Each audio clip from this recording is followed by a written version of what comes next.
Start strong, finish strong. Wolf is always scratching. Let's roll. Up at 3:45 a.m., cardio by 4:45 a.m., hitting the iron by 6:15 a.m., in my pickup truck by 7:15 a.m., heading to work, ready to get after it, ready to shoot. There's no substitute for hard work. I'm gonna make something out of myself, and it's gonna be so good, it's bad.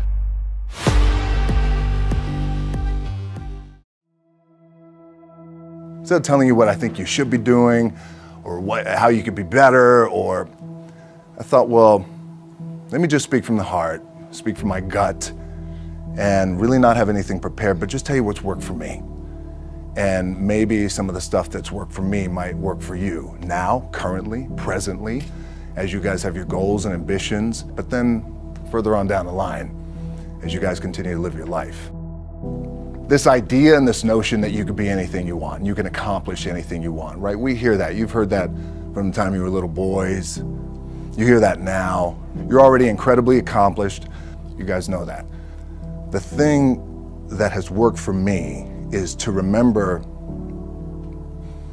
the hard times. So, and I'm sure you guys all have your processes. And again, I'm going to tell you what's worked for me. So before a big movie comes out, before, back in the days when I was wrestling with WWE, a WrestleMania match, anything big that would happen, I would always take a moment and I'd just remind myself, all right, I was evicted when I was 14. We were kicked off the island. We couldn't live in Hawaii. Had no place to live. A lot of shit happened then when I moved to Nashville. I was arrested multiple times by the time I was 16 years old.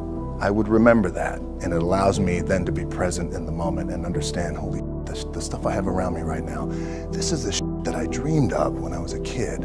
I am here. I played for University of Miami, played for great teams. Warren Sapp, Ray Lewis, they were my teammates. They were balling. Warren Sapp was playing tight end that time. I was starting defensive tackle. Yeah, they moved him over to D-line. And he looked at me, he's like, yo, dude, I'm gonna take your spot. And I said, you ain't taking my spot. He said, I'm gonna take your spot. I said, no, you ain't. We battled, and he took my spot. Now you can imagine how that with me, because there goes my opportunity. He went in, switched to defensive tackle, lit the world on fire. Well, what that did, it crushed me, it crushed my dreams. I had a piss poor senior year, zero production, no NFL, no combine invite, nothing. Finally went to the CFL. Calgary Stampeders, making $250 a week Canadian.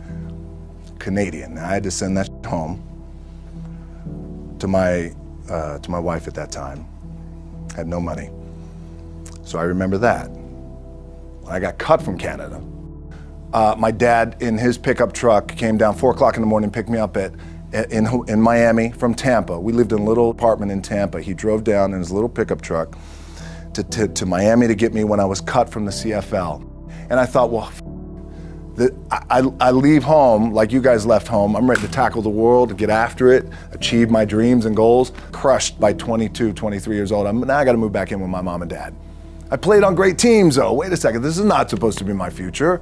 I'm supposed to be in the NFL right now. I'm supposed to be making a lot of coin and buying my parents, buying me, taking care of my wife, but it never happened.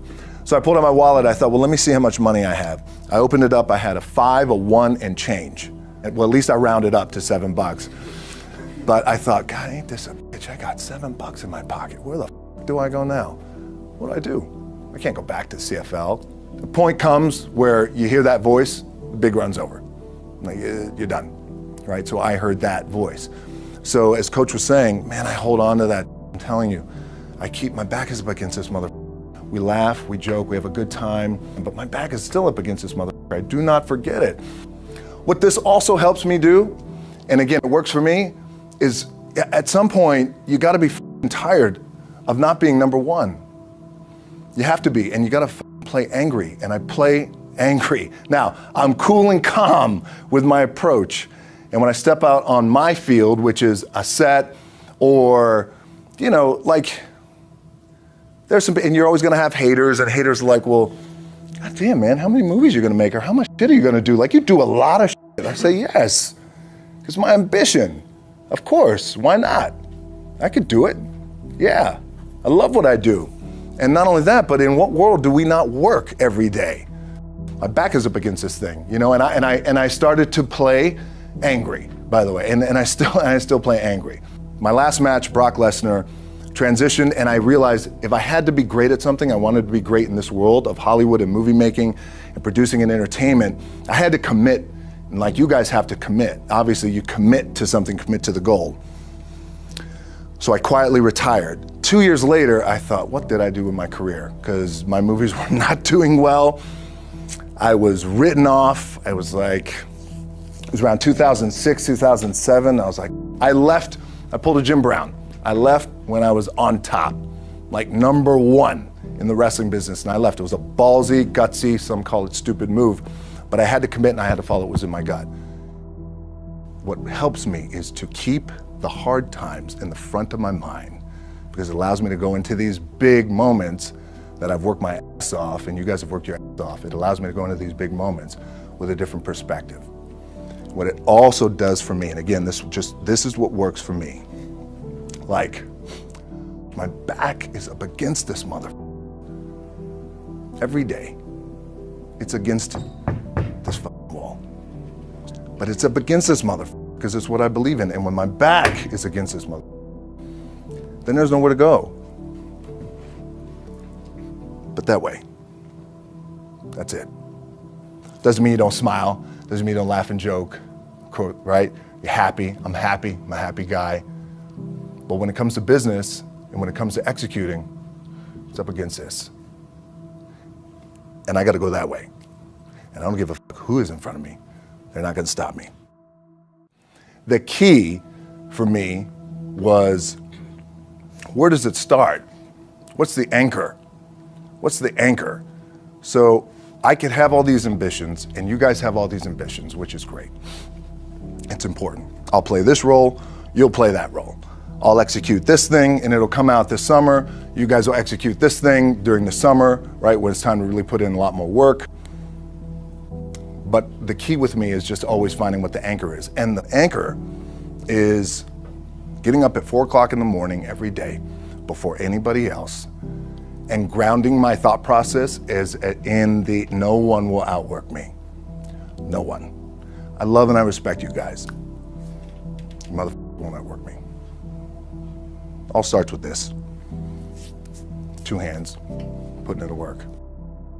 My last match in WWE, I'll share this with you guys too, is that, again, because there's a little bit of takeaway here from all this, is I wrestled John Cena, and I went in, I think it's 2013, I went in WWE champion, and we went in MetLife Stadium.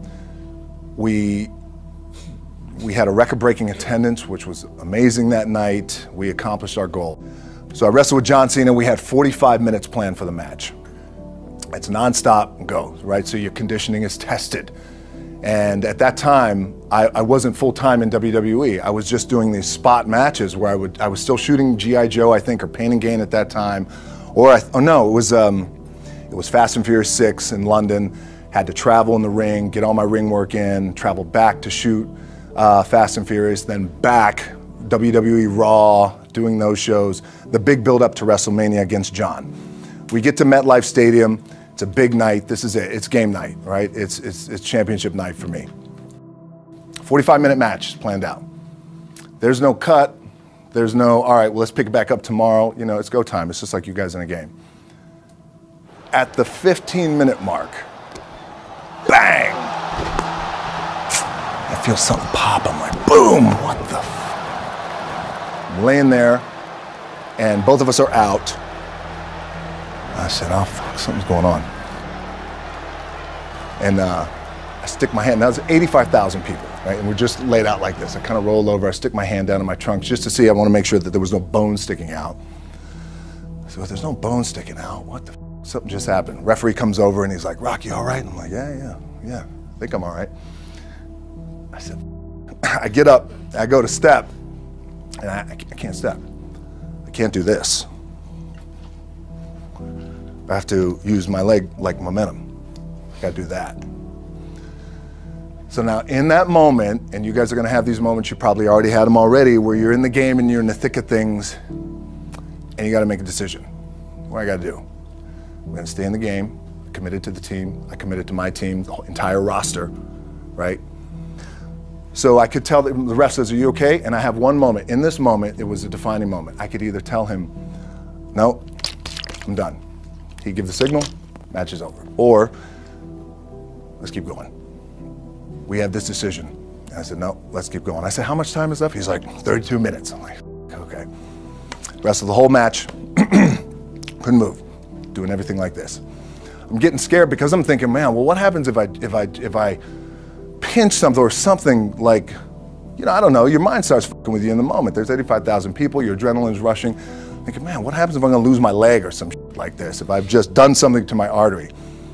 Final move of the match is his big finishing move. And I remember I'm getting up and I'm turning like this because I have to fall into him. He's gonna hit me with his big finisher. I remember turning into John and he says, and I remember thinking to myself, God, please don't let this be too bad. Just take care of me. Take care of me. Bang! I feel boom!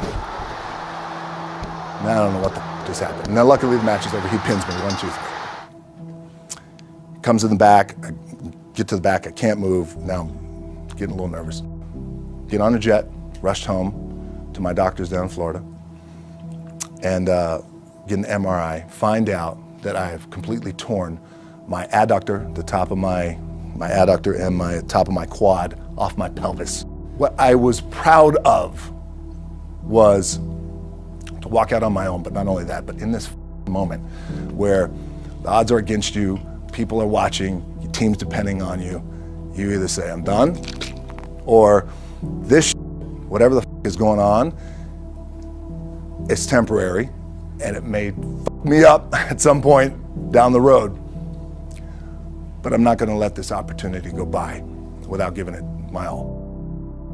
As you guys know, there's nothing you can't accomplish. You're gonna go on, you're gonna become world champions. The key for me, what I think one of the keys is, remember where you came from, keep that in the front of your mind, and when shit goes bad and it goes sideways, a lot of shit does, you're getting booed out of the building, or you're coming through this injury, or people are writing you off, oh, you guys ain't make it, you know, any of that. You gotta keep it in here. And it really has to, it should drive you. It should. It works for me. It should drive you. You got all the talent in the world. It's all here. Really, the two things I want to say are, you gotta be the hardest workers in the room. And don't f the opportunity up.